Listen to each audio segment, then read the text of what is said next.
आप सभी को ढेर सारी शुभकामनाएं। ये पीढ़ी, ये दौर ऐसा है जो कहीं न कहीं गांधी जी से प्रभावित है।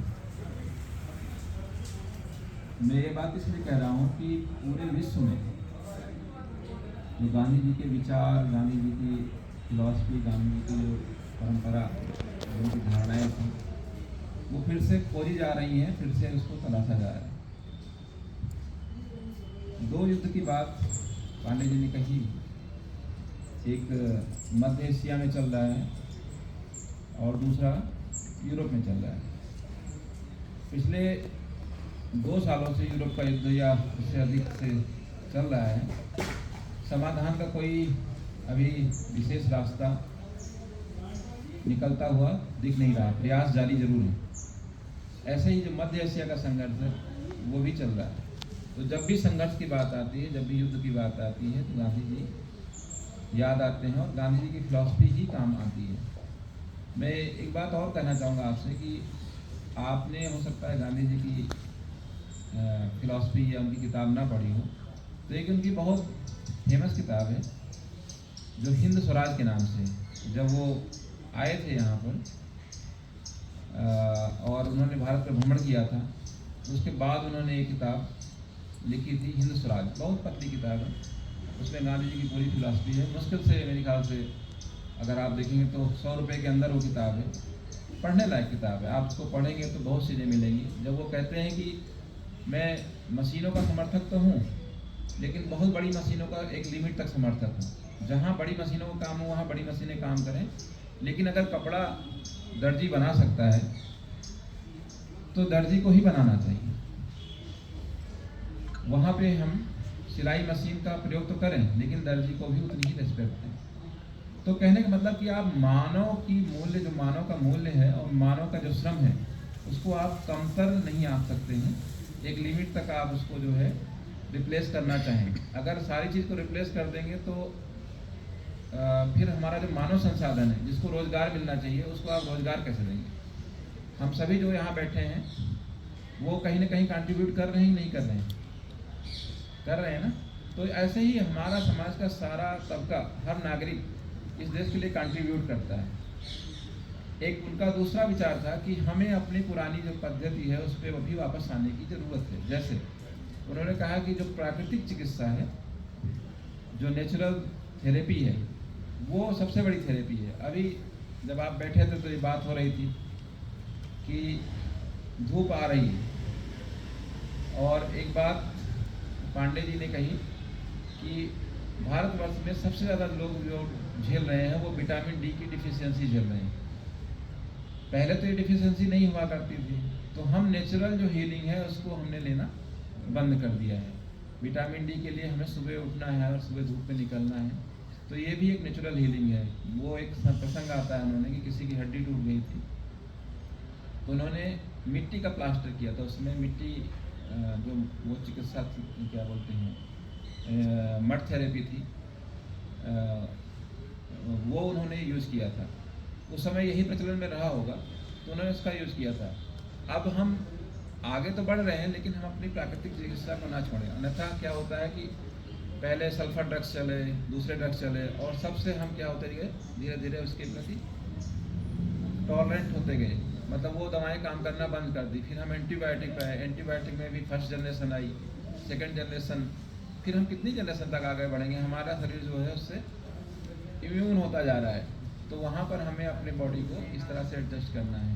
दूसरा, उन्होंने जो विश्व मैं अब ये कहना चाहूँगा कि हमारे जो पौराणिक सिद्धांत थे, हमारे जो फिलॉसफी, जो इंडियन फिलॉसफी के सिद्धांत थे, जिसमें योग क्रिया में जैसे आप जाते हैं, योग में पतंजलि का योग सूत्र है, उसमें यम, नियम, आसन, प्राणायाम, इस तरह के अलग अलग तथ्य हैं।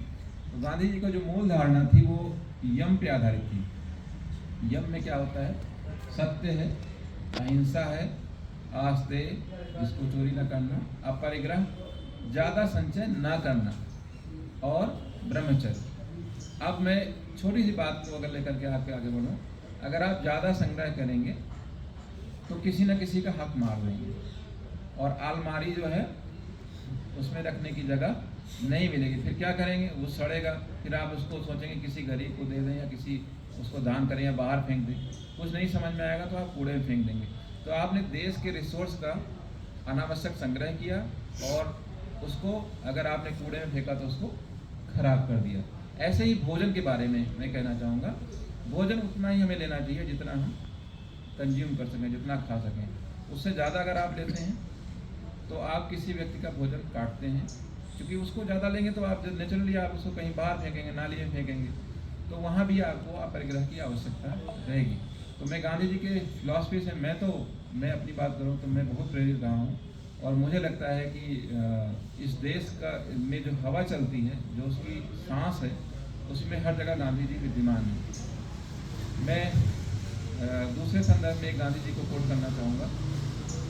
उनकी जो लोकप्रियता थी वो इतनी थी कि किसी विदेश के आदमी ने एक चिट्ठी लिखी और उसमें सिर्फ इसने लिखा, उसने एड्रेस में ध्यान करिएगा क्या लिखा, गांधी जी, और नीचे लिखा जहाँ कहीं हो, और वो चिट्ठी विश्व के दूसरे कोने से चल करके गांधी जी के पास पहुंच जाती थी। अब आप समझ सकते हैं कि उस दौर में, जब ये 1915 से लेकर 47 का दौर था, उस समय जो लोकप्रियता उनकी रहेगी वो कितनी रही होगी। जब वो ब्रिटेन में जाते हैं तो वहाँ का प्रधानमंत्री उनके स्वागत के लिए खुद सीढ़ियों से नीचे उतरता है, उनको वेलकम करके ले जाता है। तो ये आपके हिंदुस्तान के लिए गौरव का विषय रहा है कि आपके हिंदुस्तान की धरती पर गांधी जैसा एक व्यक्ति पैदा हुआ, जिसकी फिलॉसफी को फॉलो करके दुनिया में 6-6, 7-7 नोबल मिल गए हैं। मार्टिन लूथर किंग की बात करें, आप नेल्सन मंडेला की बात करें, है ना, इन लोगों को नोबेल मिले, और वो किस आधार पे मिले? गांधी जी की फिलॉसफी पे। अगर वही नेल्सन मंडेला हिंसा के साथ दक्षिण अफ्रीका को आज़ाद कराने निकलते तो क्या दक्षिण अफ्रीका आज़ाद हो पाता? अंग्रेजों के पास इतनी पावर थी कि वो उसको कुचल देते। ऐसे ही हिंदुस्तान में इतनी पावर अंग्रेजों के पास थी, उसमें कुचल देते। तो जो उन्होंने मास मूवमेंट किया, हर जनता के साथ उन्होंने अपने को जोड़ा, वो बड़ा इंपॉर्टेंट था। और एक चीज़ और उनसे सीखने लायक है कि किसी भी चीज़ को करने के पहले भ्रमण जरूर करिए, जाइए जरूर। अपना आंदोलन करने के पहले उन्होंने पूरे हिंदुस्तान का भ्रमण किया, यहाँ तक कि हरिद्वार में भी आए। आपके अल्मोड़ा तो खैर बाद में समझौता है, लेकिन हरिद्वार उसके पहले आ गए थे जब लोग भारत का भ्रमण कर रहे थे। और उन्होंने यहाँ उस समय कुंभ का भी कुछ तैयारियाँ या कुछ चल रहा था, तो उसको भी देखा उन्होंने। तो भ्रमण भी करना आपकी लर्निंग का एक पार्ट है। और ये भी जो पांडे जी कह रहे थे, शिक्षा और स्वास्थ्य में शिक्षा की एक कड़ी है कि जब आप भ्रमण करते हैं, लोगों को जानते हैं, देखते हैं, उसका दुख दर्द समझेंगे तब